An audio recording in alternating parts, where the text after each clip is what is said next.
Hi, it's Steve Albrecht, and welcome to the Library Service Safety and Security Podcast. I am the very same Dr. Steve Albrecht, and this podcast is sponsored by Library 2.0 and produced by the founder of Library 2.0, Steve Hargadon.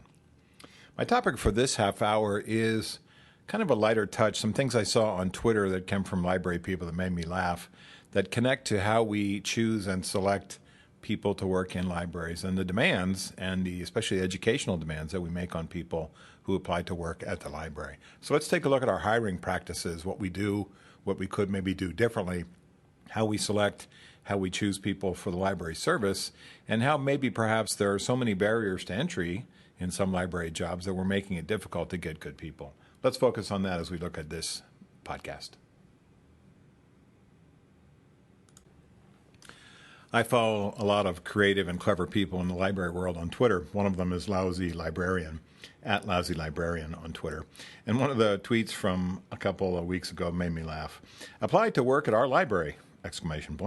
We look for dynamic, creative, imaginative, independent-minded, credentialed professionals who want to work in an environment where we tell you exactly what to do and exactly how to do it. That one makes me laugh because the sarcasm is intentional, but the point is really clear, isn't it? We have bright people that we hire, and not just in libraries, but lots of organizations where we have a high expectation of their credentials, their experience, their education, their work knowledge, and then we treat them like children in the work environment. We treat them poorly, so much so that they leave sometimes, and the old adage about you don't quit your job, you quit your boss happens not only in libraries, but in lots of organizations, especially in government, as I have seen in my career going forward. So what is it about the library world where we have so many demands that we make on people that apply? A master's in library science, for example, lots of experience working in libraries, lots of experience working with the public and the public sector and with patrons and customers, and then we treat them like children sometimes in that environment. Or that we don't pay them well. We don't pay them connected or commensurate with their experience, their work experience. And this is an issue I see in my daughter's world as well. She works in TV news. My daughter has a 4-year degree in film and TV news and film and TV and video, and she's been doing these things for many years. And yet she works for a TV station where she's not very well paid because the perception is, and you know this from your observation of Hollywood and TV in general, which is the people in the front of the camera, the pretty ones, the ones who act or read the news, are the ones that are well paid. And so one of my colleagues years ago said, what do we value in this organization? What do we value in our country?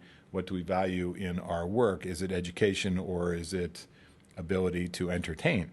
Well, in most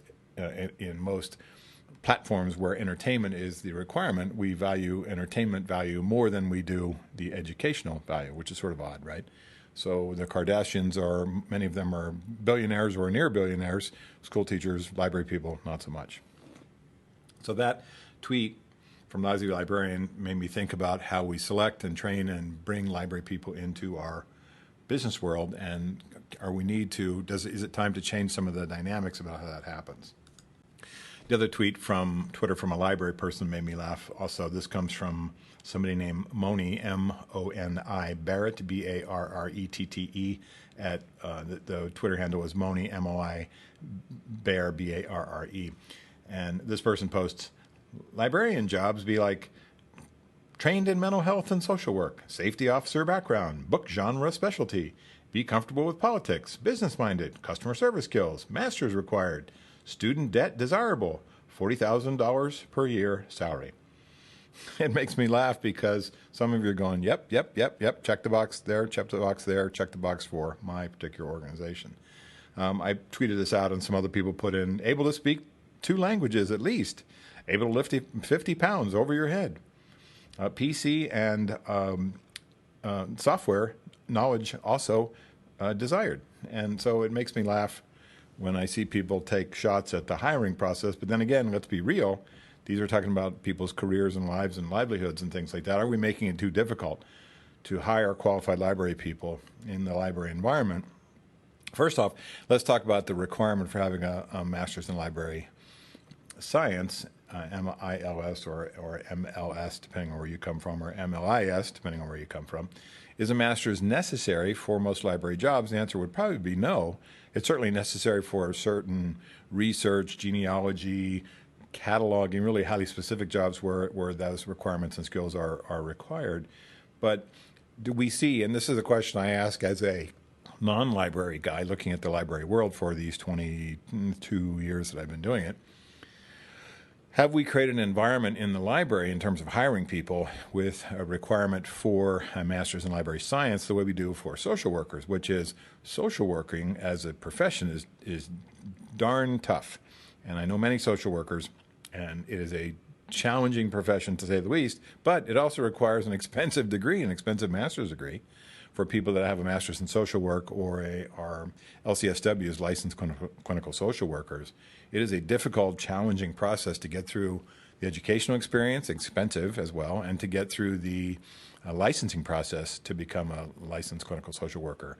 So I see lots of folks that I know that are social workers in my experience, both in California and out here in Missouri, that have an expensive degree but don't get paid commensurately for what they do. So they work for a government county, very small counties sometimes out here in Missouri, where they may make $25,000, $30,000 a year and have $150,000 in debt that they required to get this degree.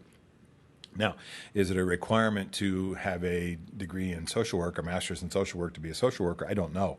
Most places the answer is yes. I don't know because I'm not intimately involved in that world to say what requires a master's in social work and what doesn't in terms of the job descriptions and duties. But can we draw the parallel between library people and social workers? It's a expensive degree, hard to get, a lot of barriers to entry to get into graduate school and to get through the graduate school process without taking on a bunch of loans and spending lots of money, and then coming out into a job market or a job field where you are not paid very well for what you do. You can look at another parallel is kind of the legal profession, certainly medical profession for sure, but the legal profession where the barriers to entry to get into a law school are quite extreme. It's tough to get into law school. I got into law school barely back in the time when I thought I wanted to be a prosecutor. Then I realized all the other stuff I had to study besides criminal law, and I said, I can't do that. I'm not smart enough. Who wanted to do torts and probate and insurance law and tax law during law school? I don't think I could have done that. So when you look at the barriers to get into law school, it's a four-year college degree. It's taking the LSATs. It's scoring high enough on the LSATs to be able to get into a decent law school, spending 2 years and going full-time, or maybe 3 or 4 years going full or part-time to law school to get a law degree, and then coming out and taking the bar. Now, I remember in California how challenging the bar was. It's a multi-day exam, and I knew lots of people who were really smart folks who did well in law school and didn't pass it on the first go-around. Lots of examples of famous people like John Kennedy Jr. that didn't pass the bar exam on the first go-around either. It's not an easy test in any state. So we look at kind of from an outsider's perspective, we look at some of the barriers to entry that certain professions create. Medical school would be one. We want doctors to be competent and pass their medical boards for sure. But also law school and passing the bar is a way to keep the profession not so overfilled with lawyers, even though there are lots of lawyers out there anyway. Another parallel would be CPAs, the certified accounting degree for those certified professionals and come out of school with an accounting degree and take the accounting test, the CPA test, is challenging. And again, it is a multi-day test as well in several parts.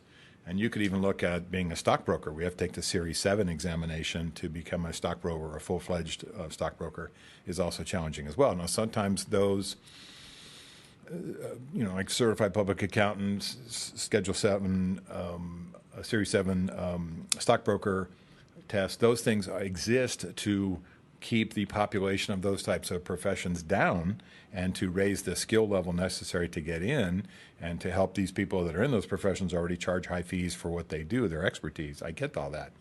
But are we in the library world creating the same type of environment by requiring masters in library science to employees that just want to work in the library?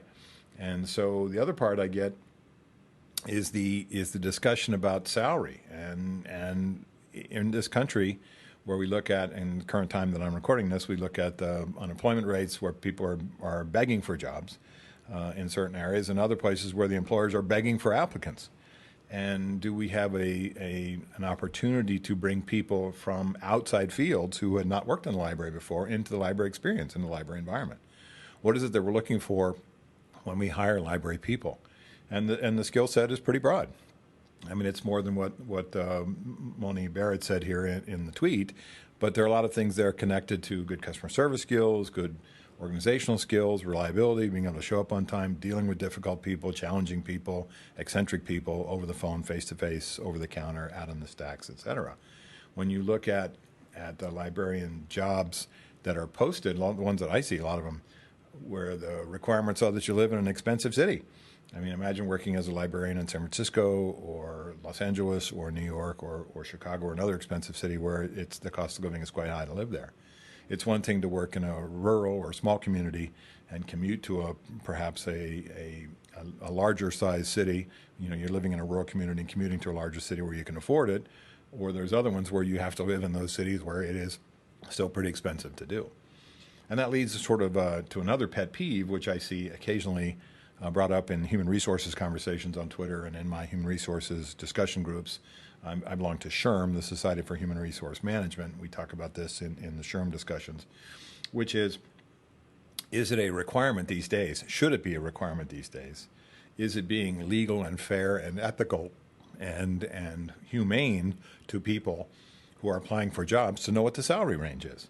So you look at lots of jobs that are out there now, and they say salary is TBD, to be discussed, to be determined, or salary based on connected to experience, and you say, well, I have lots of experience. I'd like to start at the highest level salary possible in the steps that you have created for this particular position, but you may not even know what those steps are, or you may not know because they have not posted the salary.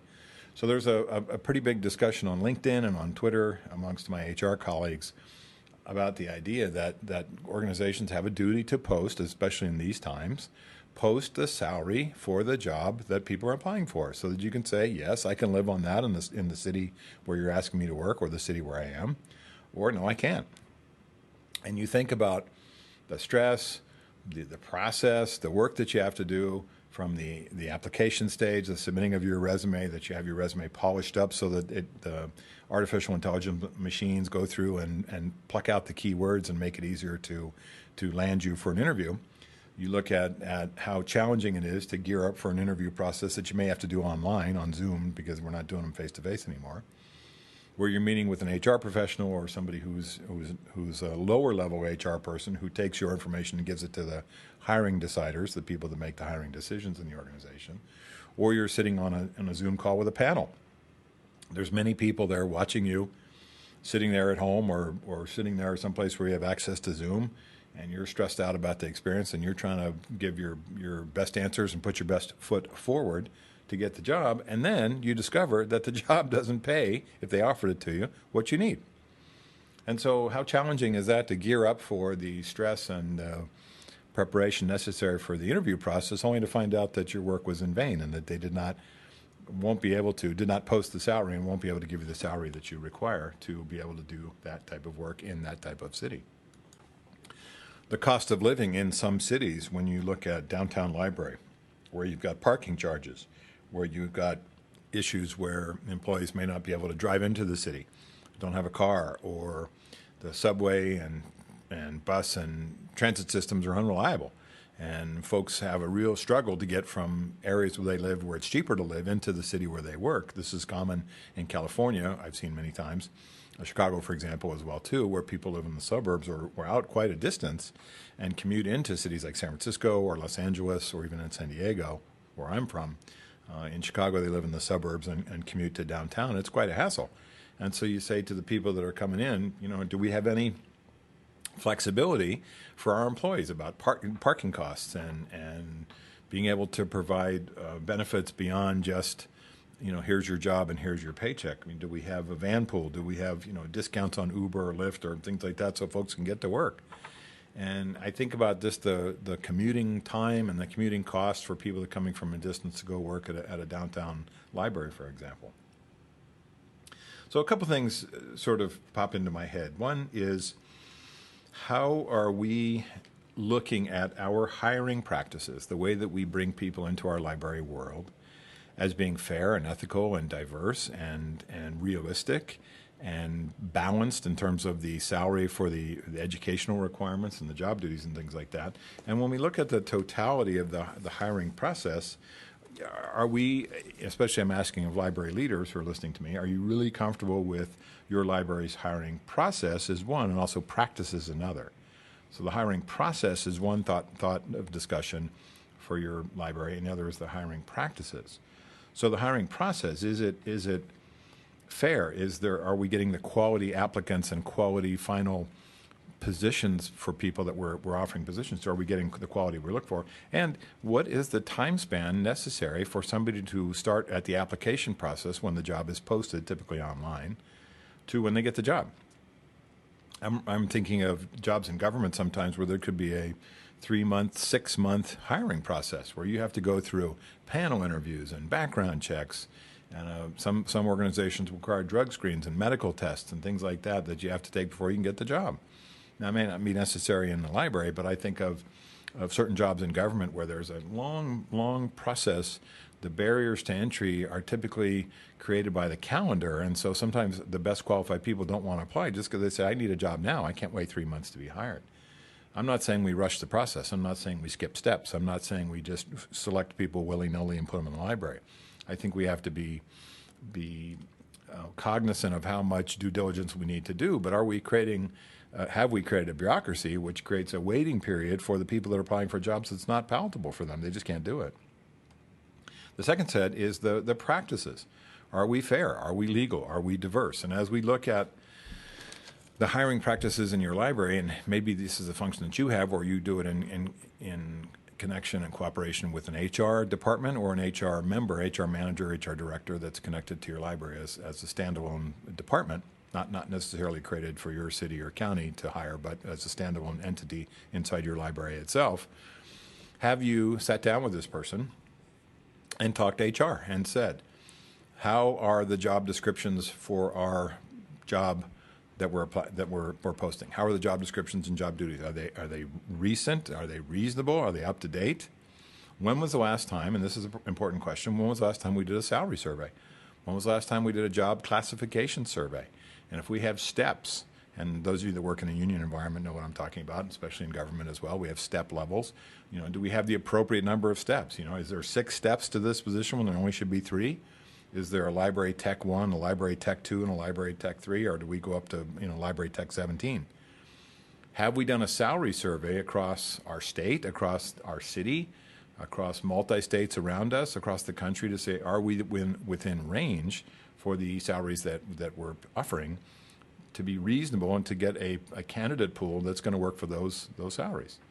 And so, if I was to think about another industry where there's a constant complaint about the level of quality that we get from the people we hire, it's the security guard industry, a place where I have done a lot of consulting work. Is we're always complaining to each other about poor quality security guards in our facilities, poor quality security guards at our malls or shopping centers or other locations, and then we say, well, what do we pay these people? And the answer is we pay them just above minimum wage or sometimes minimum wage. And even you looked at armed security positions where this person's carrying a firearm and they're making $2 an hour more than somebody who is not armed. And so there has been a constant battle. And this goes back to my grad school days in 95, 96, when I was going through my master's program in security management. We were doing case study work even back then about this idea that we can't get good people in the security guard industry because we're not paying them well. And then the vicious circle flips over and says, well, we can't pay them very much because the clients won't accept higher salary costs for the posts that we're putting these people into. So we're stuck in this loop. Clients demand somebody who's got Navy SEAL background, who can leap out of a parachute and knows first aid and can do this, and this, but they're only willing to pay just above minimum wage for those people. We're not going to get them. So that conflict between low salary and difficulty of having the right people, of choosing people that are good for the security job position is the same in other jobs as well. So I'm not saying that we have to have an above the board across the board, above the line salary increase for everybody in the library world, although they'd love it. But sometimes we have to look and say, have we done a salary survey? Have we done a job classification? Have we looked at the job duties and requirements for these particular positions? And are they fair and ethical and legal and current with what's going on in the modern era today? If not, then that's the time to make these changes now and say, we need to bring our hiring standards up to speed. We need to have HR look at the way we do our hiring. We need to look at how HR does the hiring on our behalf.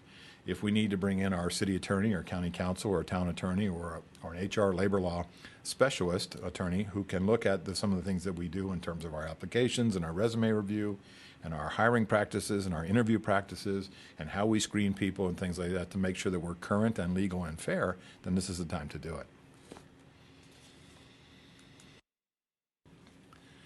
I'm kind of reminded of the old days where you would still see on some job applications you have to be able to type 50 words a minute.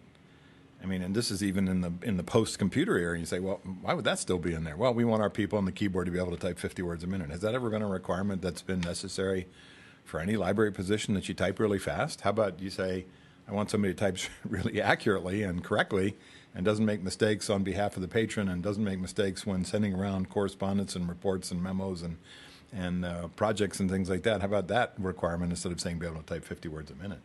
Speaking of 50, is it a requirement that people can lift 50 pounds of books over their head? I mean, is that a demonstration that has to be made in the job process where you say, okay, if this person's working in a library warehouse, maybe it is a necessity. But if this person's working on the floor where it is not a necessity, in which case, have we made reasonable accommodation through the Americans with Disabilities Act for people that can't lift 50 pounds over their head, but we've created mechanical systems or a process for them to use devices or equipment or things like that to be able to do that successfully and safely. So I look sometimes at the job descriptions and I just wonder if we need a pass through them to tighten them up, a pass through them to bring to the modern era. Again, a conversation to have with your HR colleagues and say, are we matching the job duties and job requirements to the proper jobs? And are we, and this is the important part, are we hiring to those characteristics? Are we looking at people in the interview process and the resume screening process and hiring to those characteristics, in which case that they're valid and necessary for these jobs, then continue. If they're not, then they need to be removed or improved. Long ago, in the hiring discussions I had with a colleague in HR, this person said, given our choice between experience over enthusiasm, I'm going to choose enthusiasm many times over experience. And the reason is not that we're devaluing experience, especially in the library world, but sometimes we look at people who just reach a point in their career where they mail it in, they don't have much enthusiasm anymore for the job, they're burnt out of public contact, of high human contact jobs, they're burnt out with dealing with the patrons. I'm not saying we exclude them based on age, that's illegal. But sometimes you look at enthusiasm and you say, here's a person who's been in the library world 20 years who has just as much enthusiasm as somebody who's been in the library world for 2 months. But oftentimes we look at situations where someone comes in and applies for a job and says, yeah, I don't mind dealing with the patron. That's fine. I can do it as part of this job. As opposed to somebody who comes in and says, I don't have a lot of experience working in the library, but I love books. I love research. I love genealogy. I love referring things to my friends that are DVDs and great programs. I'm a gamer. I love talking with people about video games. I mean, any of those kinds of characteristics where you say, wow, this person has a lot of enthusiasm, but not necessarily experience. When I look at entry-level jobs where they don't need a master's degree in library science and they don't need a college degree to apply for the job, but they may be young or have come out of another career where their enthusiasm is demonstrated. Their enthusiasm shows up in the interview process. And you go, you know what? This person is less likely to be burnt out. This person is less likely to be mailing it in. This person is less likely to just not want to show up one day because they're tired of library life, because they're enthusiastic and they have this sense of wanting to help people and wanting to help our patrons. I'll take a risk and hire them, even though they may not have the experience that I'm looking for. So this is not to say that I'm devaluing experience. This is not to say that I'm saying that work experience and job experience and time and grade and years of experience is not necessary.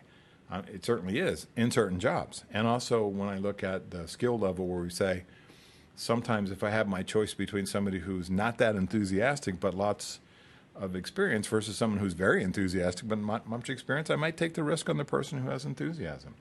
And I guess it goes back to the idea, and I've learned this in my customer service days, is that you can train people to do the work. You can train people to operate the software and the internet and our internal software systems, and we can instruct them on our policies and procedures. but you can't make them like people. You can't make them enthusiastic in dealing with people. You can't make them want to come to work and be excited about the work they do. That's built in. That's inherent in what's going on inside of them.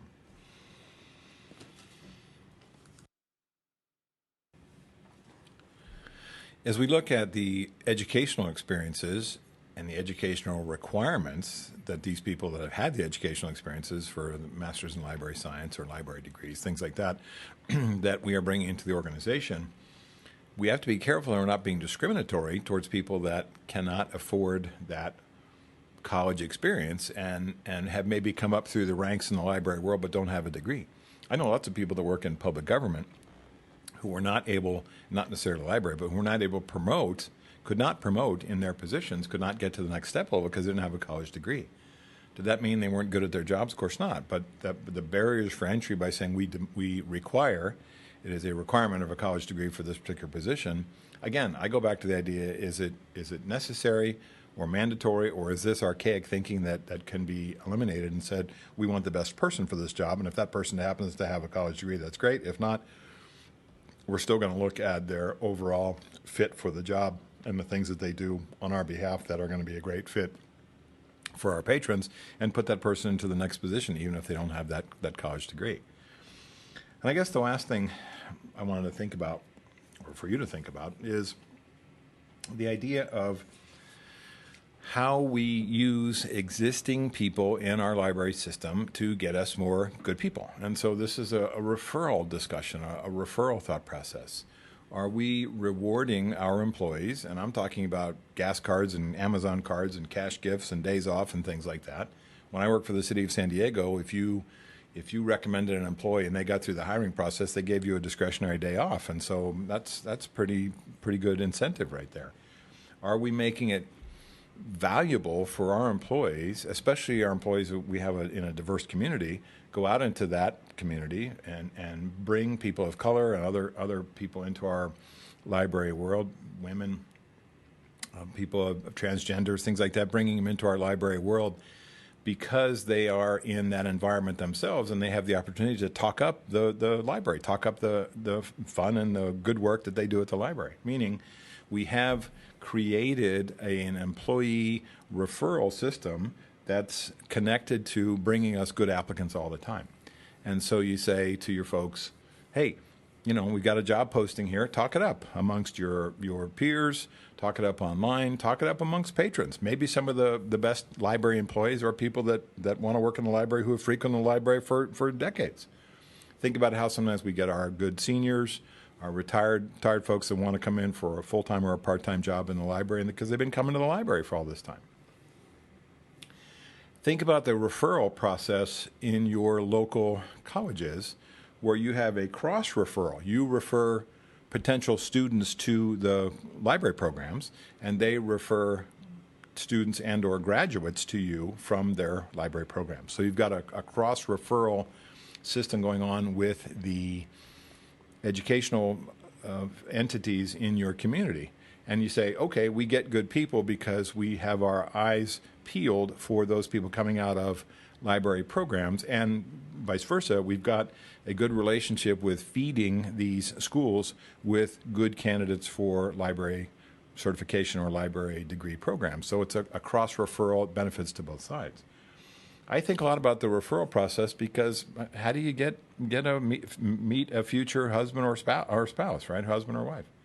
You say, how did I meet my partner, my spouse? How did I end up with this person who I've spent many of my years with? It probably wasn't at a bar. Maybe it was through online, but for older couples, older people, it tends to be through two areas. One is you met them through some version of your work, or you met them, this is probably more likely and certainly connects to me, through friends of a friend.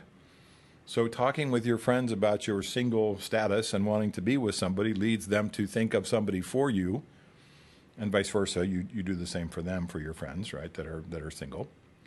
And you look and you say, our closest connections to people come from the people that we're around all the time for good advice. And so whether it's a spouse or a plumber, and you say, well, who's the best plumber in town? You go, I use this guy, he's great. Is different than going to the Google or just sort of stabbing around online to try to find a plumber, instead of saying to somebody, I will talk to this person who has already experienced this and has good success, I'll use that referral. It's the same as in work, and many of our work relationships where we started off with wanting to get into a career field, we started talking to people who are already in that career field and could give us good advice and could refer us to those types of entities that were hiring for people like us that wanted to get into that type of work. Rather than just saying, I'm just going to submit my resume and hope for the best, we had an in. We had somebody who could get us in the door. And I always talk to people when I do executive coaching or employee coaching or coaching for people in career changes or movements, that it's the function of your resume is not to get a job. The function of your resume is to get an interview. And the function of the interview is to make it most likely that you will be the person that this organization chooses by being not only successful during the interview process, but helping them future pace and seeing you as being successful in the job itself going forward. So think about how we select and collect the best applications, resumes, and applicants for library jobs. Is going to start from our own team members, our own colleagues, our own cross-referencing of their conversations they have with their friends outside the library world to bring them in.